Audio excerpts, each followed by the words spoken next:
Chers internautes de RMZ, suivez votre émission Ma Commune tous les samedis de 10h à 11h sur nos plateformes digitales Facebook et YouTube de la radio municipale de Ziguinchor, la RMZ. Avec ses invités, le journaliste Ali Djedjou va aborder des thématiques liées à la commune de Ziguinchor. Nous sommes à l'hôtel Kadian Doumagne. Il est 10h, c'est l'heure de votre émission Ma Commune de la radio municipale de Ziguinchor, RMZ. Ici, c'est chez vous. Vous nous suivez à travers nos pages Facebook et YouTube de la radio municipale de Ziguinchor. Bienvenue dans votre émission Ma Commune. Dans ce numéro, nous avons l'insigne honneur de recevoir M. Boniface Sadio. Bonjour, M. Boniface. Et bonjour.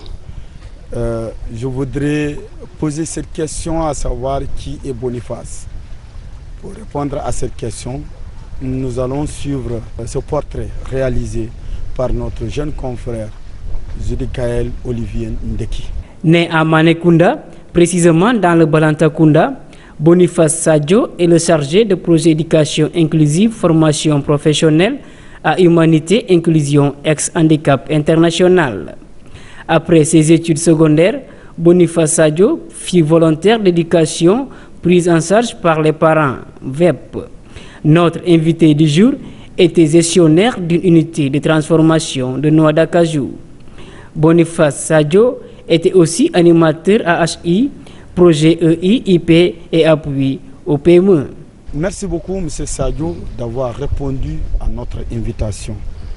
Et je voudrais d'abord, si vous me le permettez, M. Sadio, de son Balantakunda jusqu'à HI, tout un parcours, n'est-ce pas?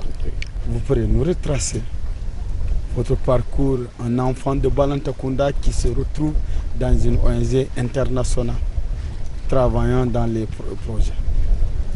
Oui, merci beaucoup de m'avoir posé cette question.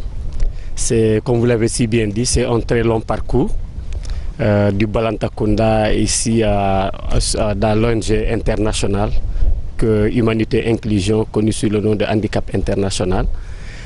Juste après ma naissance, j'ai grandi au village à Manekunda. J'ai fait toute mon enfance là-bas. Mon cursus scolaire primaire, c'est là-bas que je l'ai fait. Ensuite, je suis allé à Djibanar, j'ai fait Djatakunda, ensuite Samine, où j'ai fait le collège. Donc, après là-bas, j'ai eu mon BFM pour aller continuer mes études. Mais par la suite, bon, ça n'a pas pu aboutir. Et je suis revenu au village pour m'inscrire un peu dans l'enseignement. En ces temps où il y avait le volontariat payé par les parents, pour un peu rehausser le niveau d'éducation des enfants. En ces temps, l'école, quand nous étions dans cette école, il n'y avait que 3 classes qui étaient fonctionnelles. Et on est parti et on est revenu, j'ai trouvé encore cette école avec ces mêmes salles de classe. Donc je suis venu, j'étais d'abord, je gérais une classe multigrade. Et ensuite, on est allé jusqu'à me confier une classe. Et de là, l'école est allée jusqu'à connaître aujourd'hui 6 classes. Donc après ça, je suis allé à Kounayan pour 2 ans aussi, enseigner là-bas. Ensuite, j'ai laissé. J'étais aussi avec les personnes handicapées, j'étais aussi avec le programme PEPAM, dont temps de handicap international sur la sensibilisation, sur le danger des mines. Alterné avec l'association des personnes handicapées. Et juste, on a eu à créer une unité de transformation de la noix d'acajou des personnes handicapées qui fonctionnait à merveille à Djatakunda. Donc, juste en 2013, il y a eu un besoin de recrutement d'un personnel au niveau de HI, Humanité Inclusion, Handicap International. Donc, ils m'ont fait appel, on travaillé très longtemps ensemble avec eux. Voilà, donc c'est de là que j'ai intégré cette grande ONG Handicap International pour gérer 2 projets à Kolda, insertion professionnelle et l'éducation inclusive.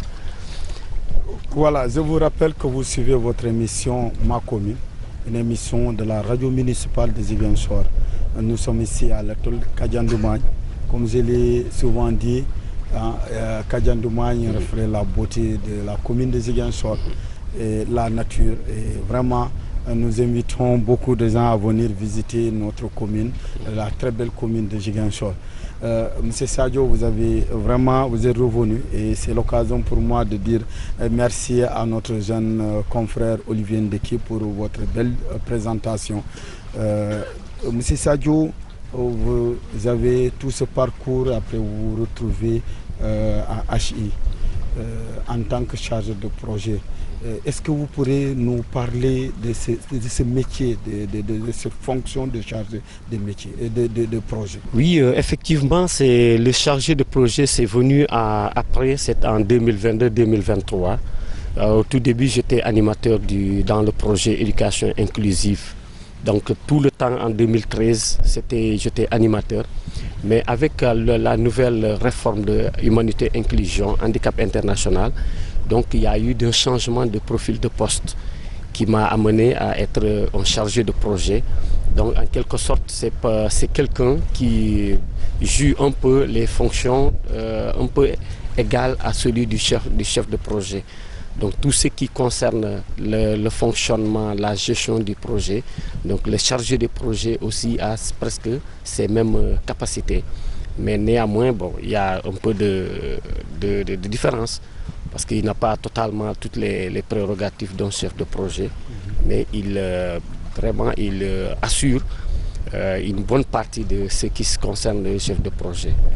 Donc vous êtes là, on peut dire, quelqu'un qui réfléchit sur des projets à réaliser au compte de HI. Oui, bon, on en participe à la réflexion ou à la création ou à la mise en place d'un projet. Et aussi, on est dans le cadre plutôt de l'accompagnement de la mise en œuvre du projet dans la localité. Donc, nous accompagnons, nous assistons le chef de projet dans la réalisation de ces activités. Donc au niveau de la base, comme ici moi à Ziguinchor, je représente le chef de projet qui est à Dakar. Donc c'est tout ce qui se passe comme responsabilité par rapport au projet, c'est moi qui les gère ici, encore en relation avec le chef de projet au niveau central. Merci beaucoup. Nous avons une idée véritablement par rapport au chargé de projet. Nous vous souhaitons bonne continuation dans ce travail. Mais vous travaillez à HI. Aujourd'hui, si vous devez décrire, vous devez nous donner la situation des personnes vivant avec handicap à Ziguinchor. Bon, je ne saurais pouvoir vous donner les chiffres. Mais quand même, sachez que Ziguinchor regorge un grand nombre de personnes handicapées, de tout âge confondu, et de tout type de handicap confondu aussi.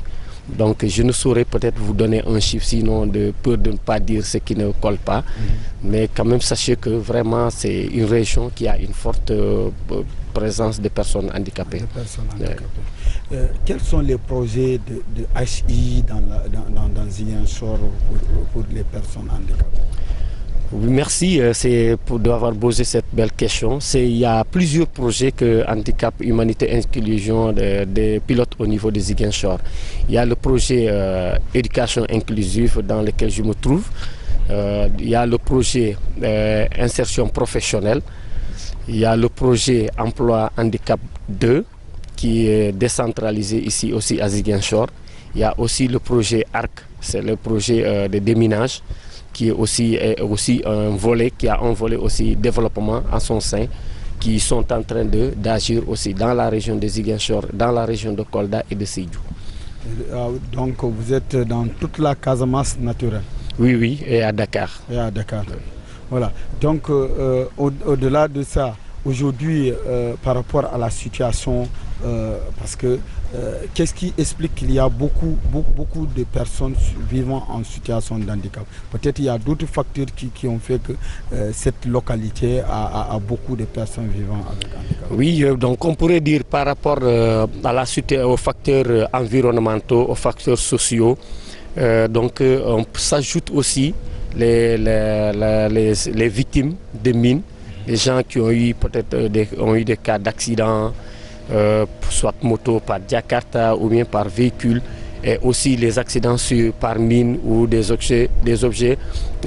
explosifs de guerre qui ont eu peut-être à s'approcher ou à toucher, qui ont perdu l'usage de leurs mains ou de leurs pieds ou d'autres parties de leur corps. Donc ce nombre-là est venu s'ajouter au nombre, supposons peut-être dire, ordinaire du handicap. Donc nous pouvons dire que le conflit en Casamance a eu un impact par rapport sur les personnes qui sont devenues des personnes vivant avec handicap. Oui. Voilà, je vous rappelle que vous suivez toujours votre émission Ma Commune, une émission de la radio municipale de Ziguinchor, des samedis de 10h à 11h, que vous allez suivre en tout cas à travers nos plateformes digitales Facebook et YouTube. Nous avons comme invité M. Boniface Sadio, chargé de projet à Achi, avec qui nous sommes en train d'échanger sur beaucoup de thèmes. Mais M. Sadio, au-delà de tout ce que vous êtes en train de faire, vous avez signé un partenariat avec la brigade de dénonciation et de conscientisation des droits humains de Ziguinchor. Est-ce que vous pourriez nous revenir sur ce partenariat qui vous lie avec la brigade? Merci. Oui, ce partenariat, on pourra en discuter plus amplement et plus largement. C'est parce que c'est un partenariat qui est né d'un projet qui était en consortium avec la brigade. Donc c'est à partir de là, notre projet éducation inclusive est venu s'associer aussi, signer un partenariat avec la brigade dans le cadre de la mise en œuvre des activités de sensibilisation, des émissions des radios et aussi des émissions télé. Donc, et aussi par rapport à la protection des enfants. Sachez que Humanité Inclusion aussi intervient dans la protection de l'enfant. Donc surtout la protection des droits des personnes handicapées. Donc eux aussi étant une organisation, une association qui gère ce domaine, donc on a vu qu'il y a du potentiel qu'on pourrait ensemble mettre en synergie pour vraiment faire un plaidoyer ou bien aller vers l'atteinte des objectifs sur les droits. Donc aujourd'hui, par rapport à la sensibilisation, ils sont encore mieux placés, plus proches de la population pour transmettre les messages par rapport à l'éducation, l'accès à l'éducation, l'accès à la santé, le droit à un état civil, à une famille, et ainsi de suite pour les personnes handicapées, et qu'ils ont droit universel pour tous les enfants et pour toutes les personnes aussi. Donc avec ça aussi, ils sont dans le cadre de la protection, c'est leur domaine de compétences. Donc on est venu aussi les solliciter pour qu'on ait un partenariat afin qu'ils puissent porter les plaidoyers, les sensibilisations pour mieux atteindre et mieux porter le message auprès de la population. Voilà, M. Sadio, c'est dans cette convention qui vous lie avec la brigade, il y a un thème qui m'a frappé, faire sortir les enfants handicapés cachés par honte et les amener à l'école. Oui, effectivement, parce que si vous voyez qu'on a ciblé la brigade et aussi tant d'autres partenaires comme les Badiengor, la plateforme des femmes, la section féminine des personnes handicapées et Isoforal. Donc on a ciblé pas mal de organisations de la société civile qui peut-être, on pense qu'ils pourraient porter ce grand plaidoyer, qui pourront aussi aider le projet à ce que les parents puissent accepter de sortir leurs enfants. C'est vrai que, comme vous l'avez dit, il y a des parents qui, par souci de se faire voir ou bien d'être vus autrement, refusent toujours de sortir leurs enfants, les cacher et ne leur mettent pas face à leurs droits à l'éducation. Donc si avec les Badiengor, ils sont de la population et dans la population, eux, tout message qu'ils vont transmettre, et tout enfant qui se trouve dans les localités, dans les coins, dans les maisons, ils sont peut-être censés de connaître où se trouvent les enfants cachés, où se trouvent des enfants qui jusqu'à présent n'ont pas bénéficié d'accès à l'éducation. Donc là, c'est pourquoi on a choisi ces organisations pour vraiment atteindre la cible et aussi permettre aux parents de voir comment faire bénéficier les enfants de leurs droits qui leur sont vraiment une obligation. Donc c'est les parents aussi, peut-être par peur de perdre leur personnalité, c'est dire que bon, j'ai tel titre ou j'occupe telle fonction dans la société et qu'un jour, bon, qu'on voit que je suis parent ou proche d'une personne handicapée, donc préfèrent peut-être des fois maintenir leur casquette au détriment des droits de l'enfant. Donc des fois c'est des choses qui blessent, mais à travers ce partenariat on parvient progressivement à ressortir les enfants et aller rencontrer les parents de ces enfants dans les familles pour qu'ils puissent vraiment donner le droit à ces enfants-là de vraiment jouir de leur propre pleine participation dans la société. Oui, M. Sadio, par rapport à ce cas dont vous faites, d'avoir honte de présenter un enfant, comment vous parvenez à convaincre ses parents à laisser les enfants d'aller à l'école? Oui, bon, vous savez, comme vous le savez, le changement de comportement n'est pas quelque chose de très immédiat et c'est un long processus. Ouais. Bon, c'est à travers la sensibilisation, des exemples qu'on donne et des cas d'enfants qui sont dans le quartier, que les parents voient, qu'ils vraiment, malgré leur handicap, les parents sont allés à comprendre et accepter la différence, l'handicap de leur enfant et accepter d'amener l'enfant à l'école. Et aujourd'hui, si nous prenons l'exemple du président de l'Union régionale des personnes handicapées, Alassane Badiane, et tant d'autres qui sont là, que je ne peux pas tous citer. Donc ces parents-là, ils ont accepté d'amener leurs enfants à l'école. Ils se sont dit que l'enfant-là, c'est une personne d'abord à part entière comme tout le monde. Donc pourquoi ne pas lui donner tous ses droits? Et demain, on ne sait pas ce qui sera demain. Donc on juge des fois, on fait des jugements positifs, je ne sais pas, ou négatifs en faveur des personnes handicapées. Exactement. Et que demain, si on poursuit, on se met à accompagner ces enfants, des fois les résultats qui ressortent, et ça se voit même au niveau des écoles.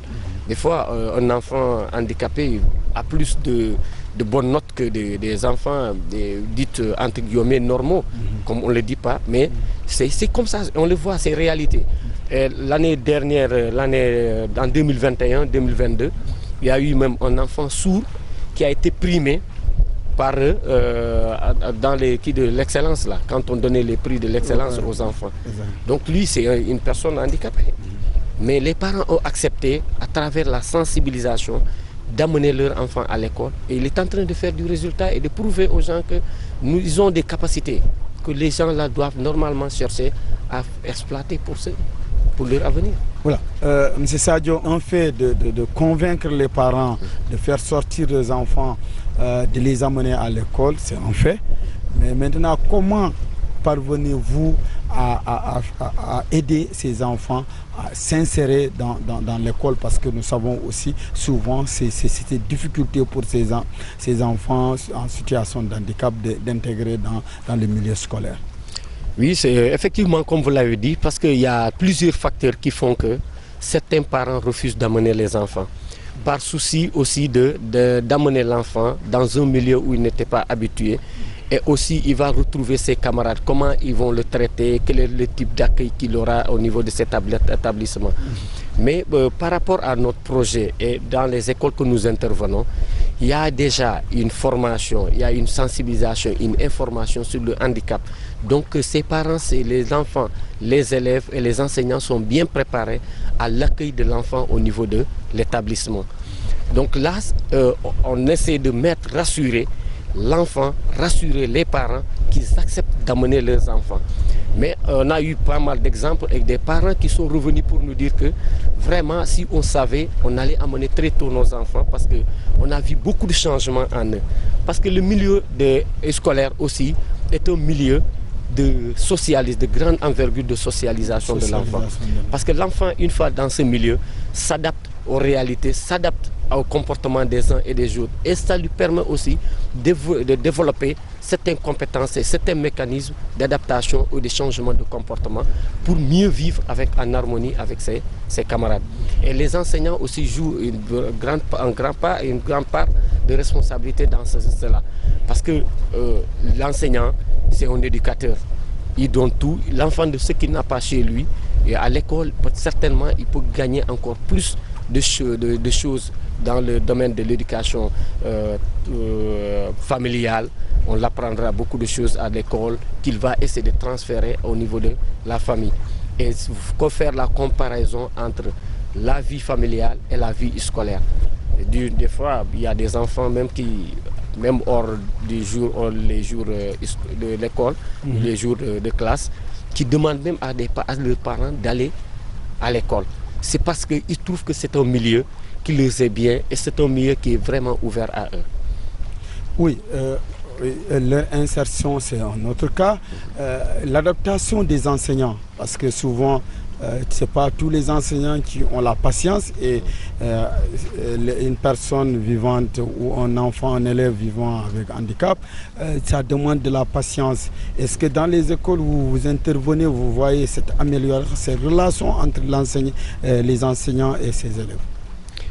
Oui, effectivement, parce que le projet, l'objectif, c'est ça. C'est de créer un cadre de vie, un environnement où l'enfant peut vivre et peut s'épanouir. Donc là, les enfants sont bien pris en charge. La patience n'est pas donnée à tout le monde.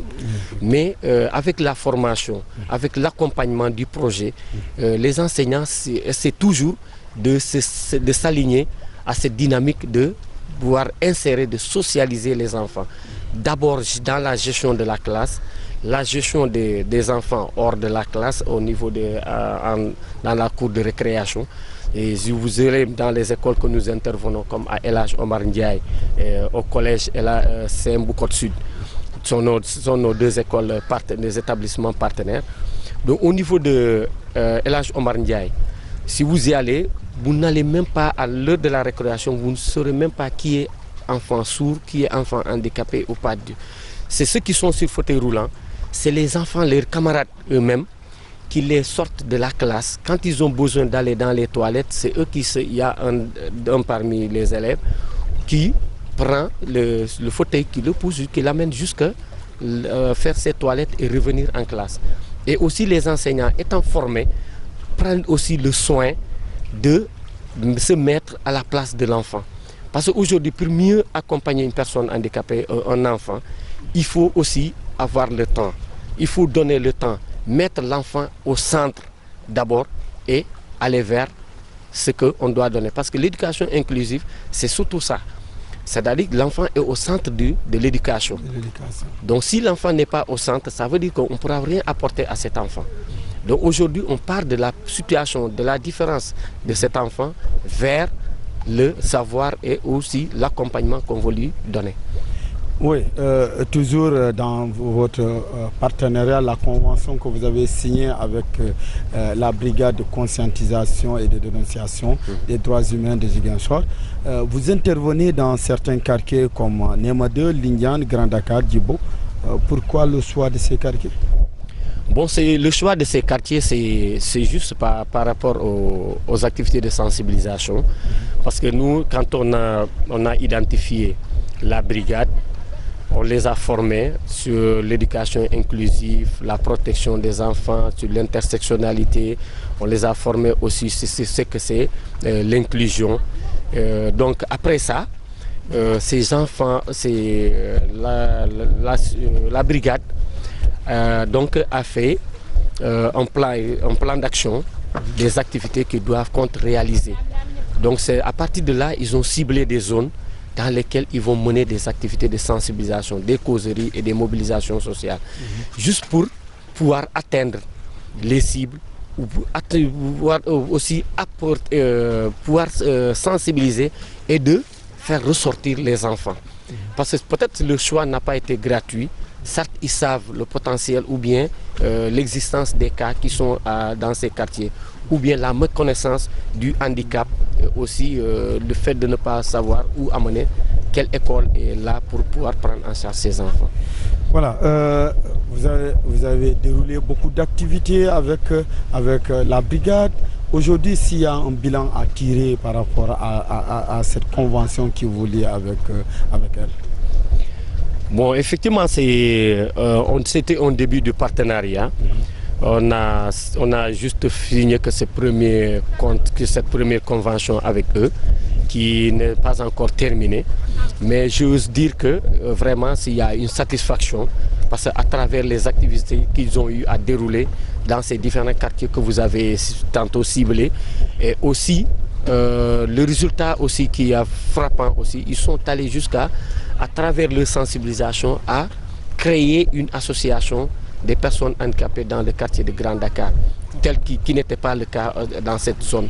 Il y avait un certain nombre de personnes handicapées, mais chacun était dans son coin. Mais à travers cette sensibilisation, ces personnes handicapées se sont mobilisées, se sont retrouvées pour mettre en place une association. Donc je pense que c'est un impact qu'il faut noter. Et aussi, après chaque sensibilisation, il y a pas mal de cas de parents ou des proches qui appellent pour dire qu'on a identifié un cas que nous allons rencontrer pour vouloir l'orienter soit au niveau de l'école ou bien le sensibiliser pour pouvoir intégrer des centres de formation ou bien un atelier de formation professionnelle. On peut dire que, étant chargé de projet, vous êtes satisfait complètement de ce partenariat qui vous lie avec la brigade à cette étape du projet. Oui, sûrement.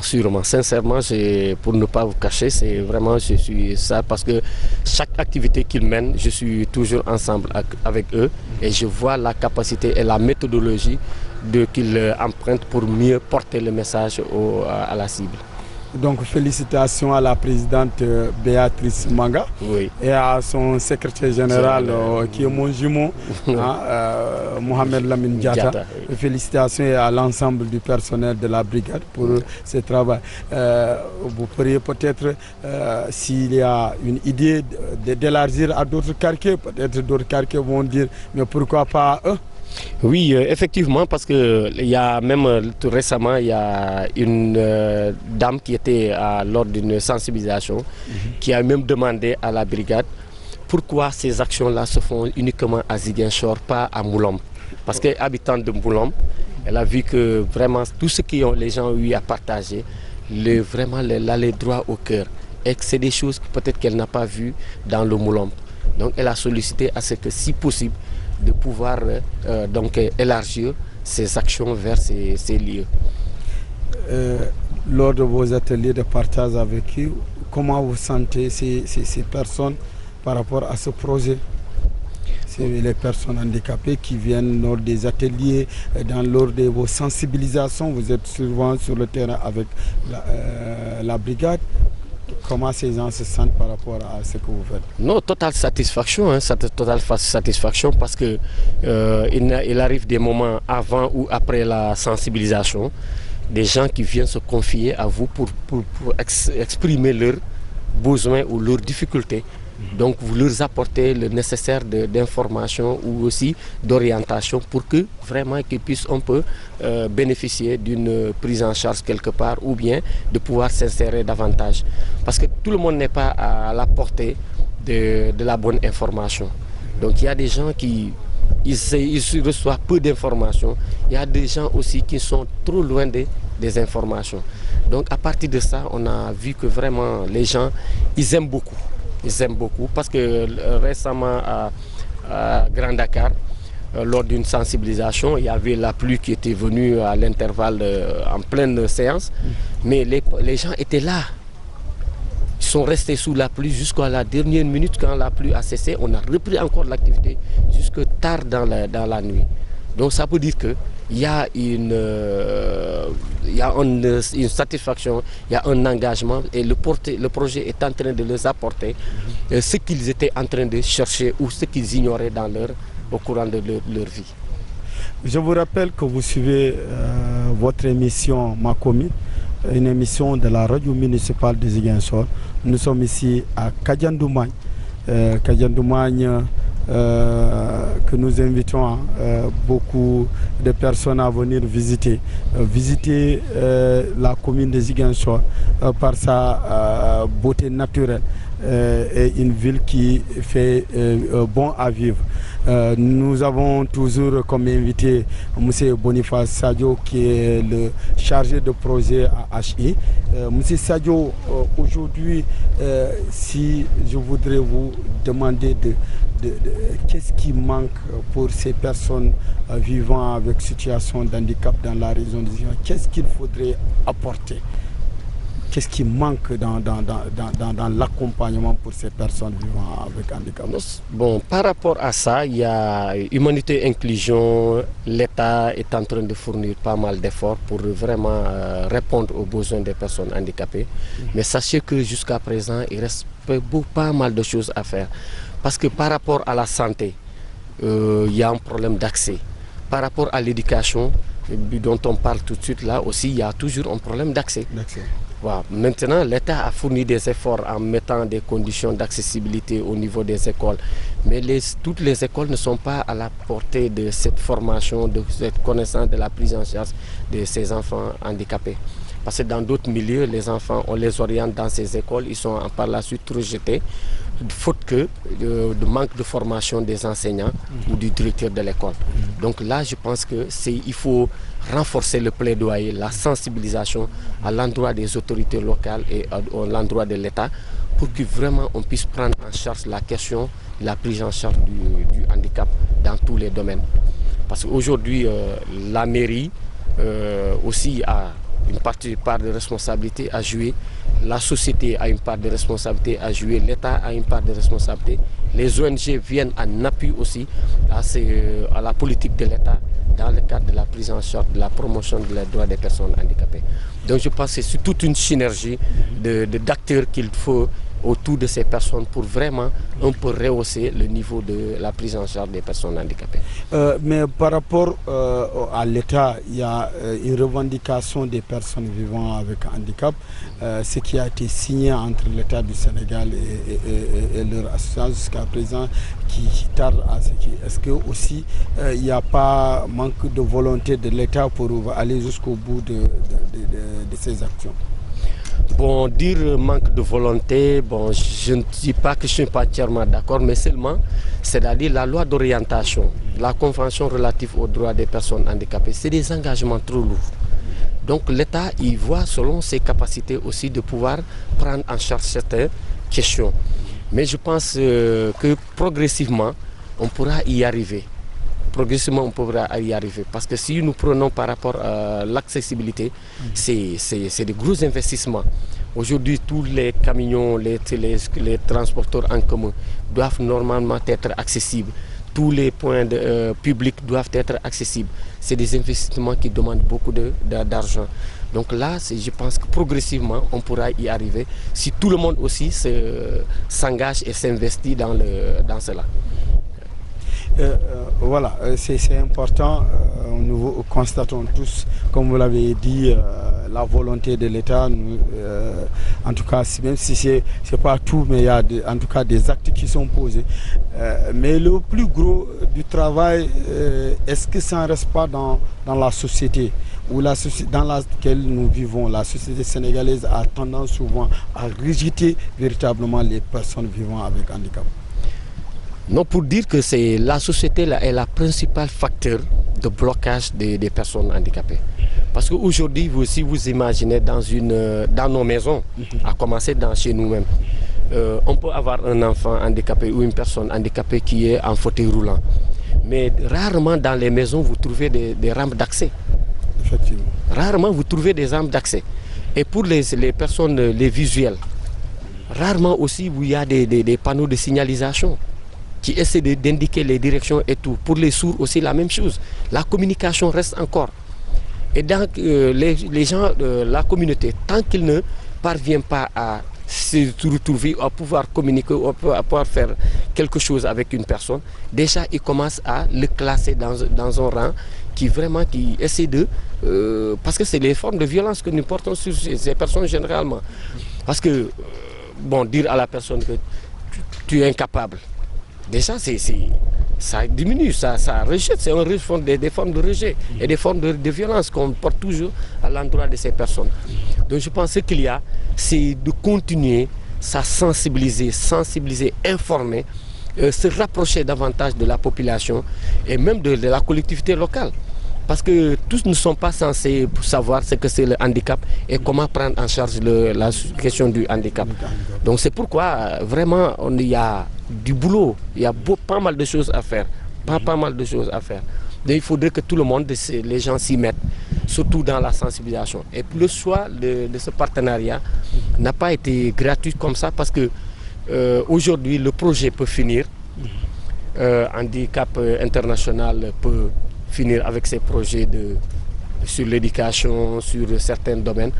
Mais la population, la brigade, elle est toujours là. Exactement. Les Badiengor, elles sont toujours là. Et tant d'autres associations, l'organisation des personnes handicapées, ça est toujours là.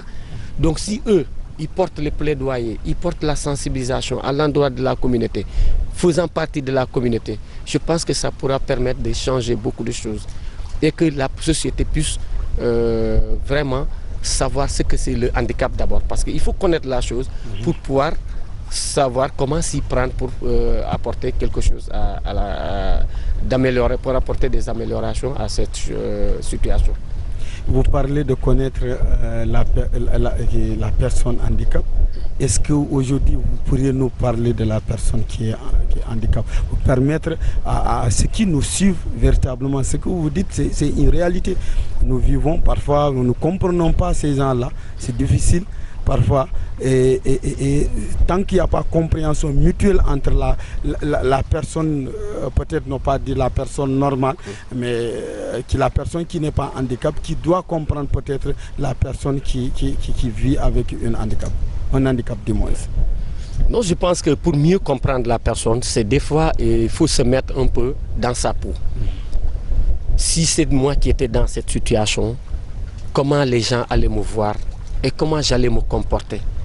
Donc à partir de là, vous saurez que moi, donc celui-là qui est déjà dans la situation, qu'est-ce que je dois faire, qu'est-ce que je dois lui apporter, quel type d'accompagnement ou d'assistance que je dois lui apporter. Et ils ne sont pas aussi exposés à la mendicité parce qu'on lutte contre la mendicité. C'est juste que pour qu'il y ait vraiment un changement, mais pour que ça puisse partir, donc c'est la sensibilisation. Parce que la compréhension, aujourd'hui, une personne handicapée moteur qui a un problème de mobilité, qui veut se rendre dans un lieu, et que vous voyez que lui là, il est face à des obstacles.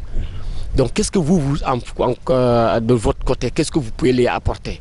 Vous lui apportez ça et juste dès qu'il traverse ces obstacles-là, il n'est plus en situation. Il n'est plus en situation.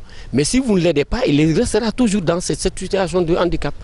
Quelqu'un qui ne voit pas, qui a des problèmes de vision, il veut se déplacer. Mais s'il n'a pas un accompagnant, il n'a pas la canne blanche, là aussi ça peut poser problème.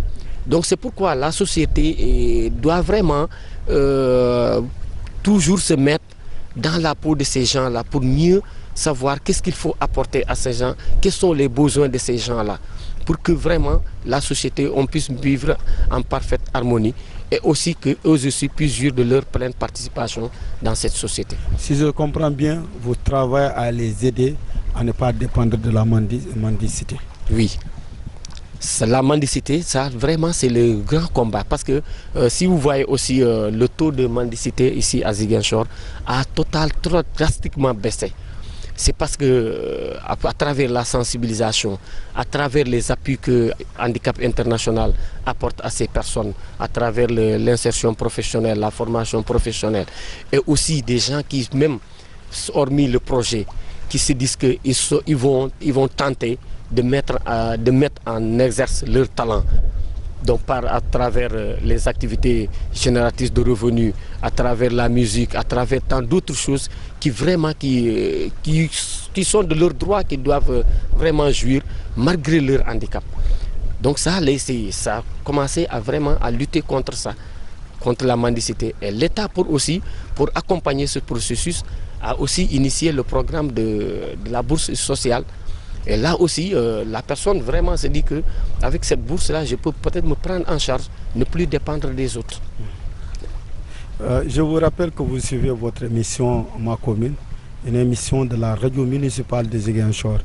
Nous avons comme invité M. Boniface Sadio, chargé de projet au niveau de HI Ziguinchor. M. Sadio, dans tout ce que vous faites, l'État, les partenaires, la population, mais est-ce que les élus locaux de la région sont en parfaite collaboration avec vous dans ce que vous êtes en train de faire? Bon, je dirais oui, mais encore il reste beaucoup de choses à faire. Il reste beaucoup de choses à faire. Je pense que progressivement, bon, il commence à tourner le visage vers les personnes handicapées et voir aussi ce que Humanité Inclusion est en train d'apporter par rapport à cette population qui est le leur. Donc nous, les ONG viennent accompagner, comme je l'avais tantôt dit, accompagner la politique de l'État et la politique de la collectivité locale. Donc aujourd'hui, la collectivité devait davantage s'approcher des ONG, comme les ONG aussi devaient aussi s'entourer, parce que c'est la porte d'entrée. Tout projet qui vient, toute ONG qui vient s'installer passe par la mairie. Mais si l'accompagnement aussi, il y en a, mais c'est à un niveau un peu faible, si j'ose le dire. Mais je pense qu'à travers les sensibilisations, les plaidoyers, donc ce rapprochement aura encore plus d'impact sur tout ce qui se fait à l'endroit des personnes handicapées. Donc votre plaidoyer à l'endroit des collectivités territoriales? Donc mon plaidoyer est que vraiment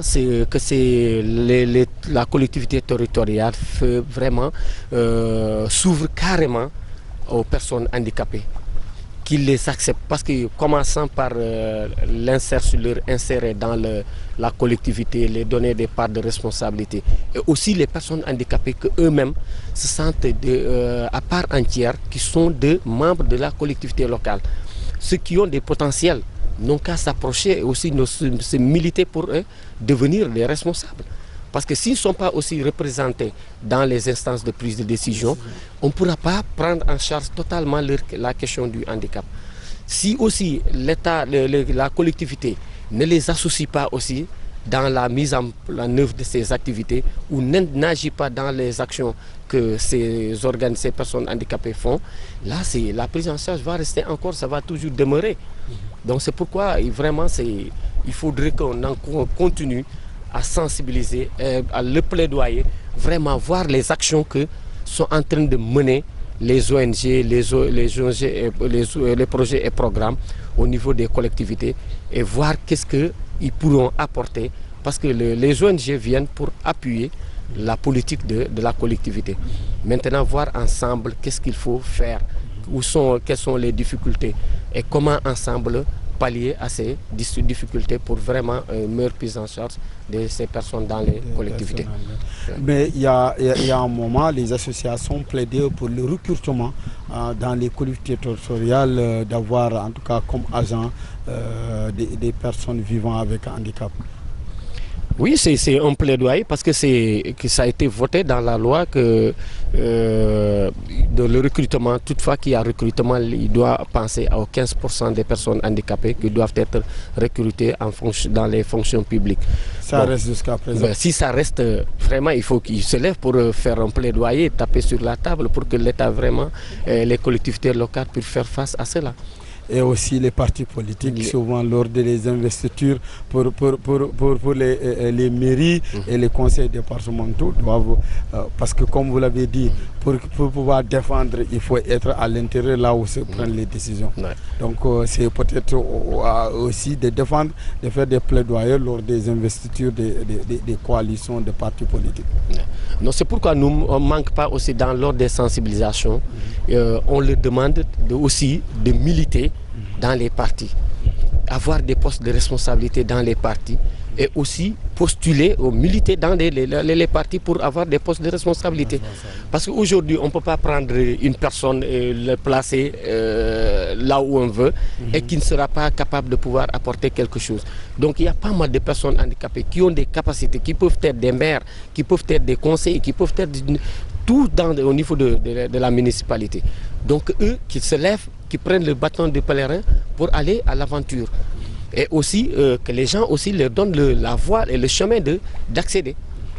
Oui, exactement. Un message très fort que je vois ici, une école pour tous, sans exception, même pour les enfants handicapés.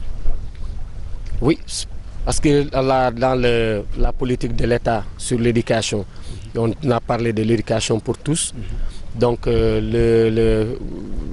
par rapport à l'éducation étant un droit pour tous les enfants, donc ça, je pense que le message là, ça colle. C'est le message même qu'il faut transmettre à tout le monde. Que je sache qu'il n'y a pas d'exception par rapport à l'éducation. Que ce soit la personne handicapée, la personne non handicapée, je ne sais pas. Quel qu'en soit son rang social, son rang ethnique, ainsi de suite, doit bénéficier des mêmes droits que tous les enfants de la communauté. Tous les enfants de la communauté ont le droit d'aller à l'école, sans exception. Sans exception. Et c'est le combat que ASI est en train de mener avec la brigade. La brigade. Oui. Félicitations et nous encourageons.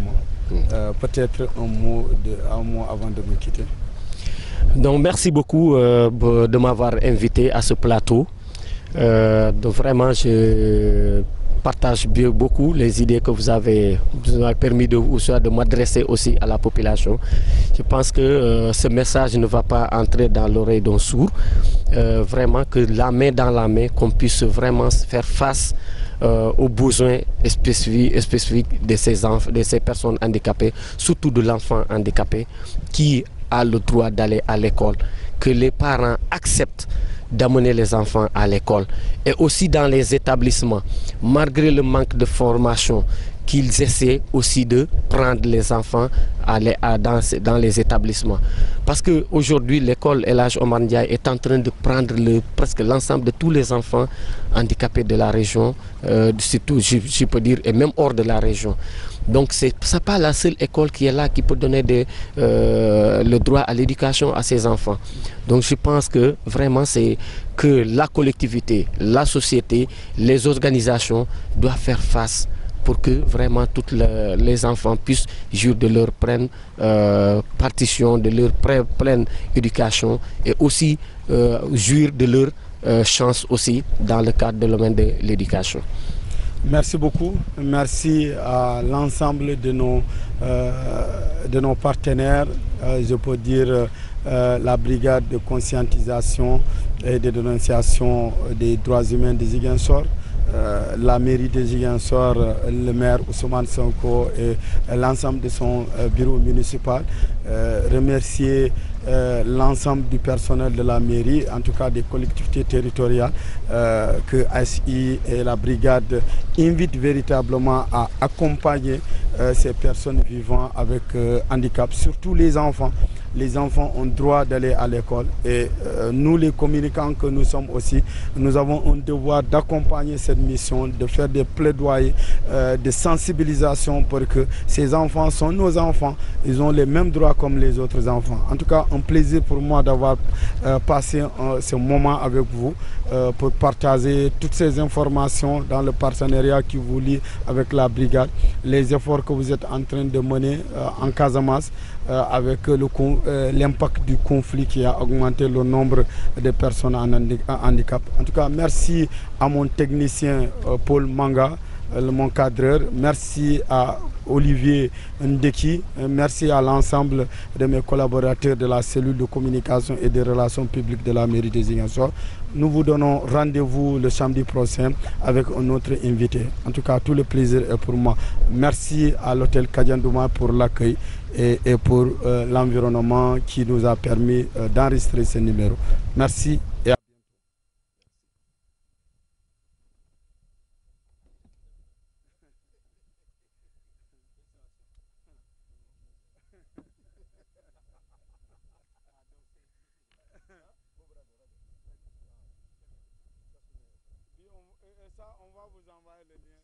Chers internautes de RMZ, suivez votre émission Ma Commune tous les samedis de 10h à 11h sur nos plateformes digitales Facebook et YouTube de la radio municipale de Ziguinchor, la RMZ.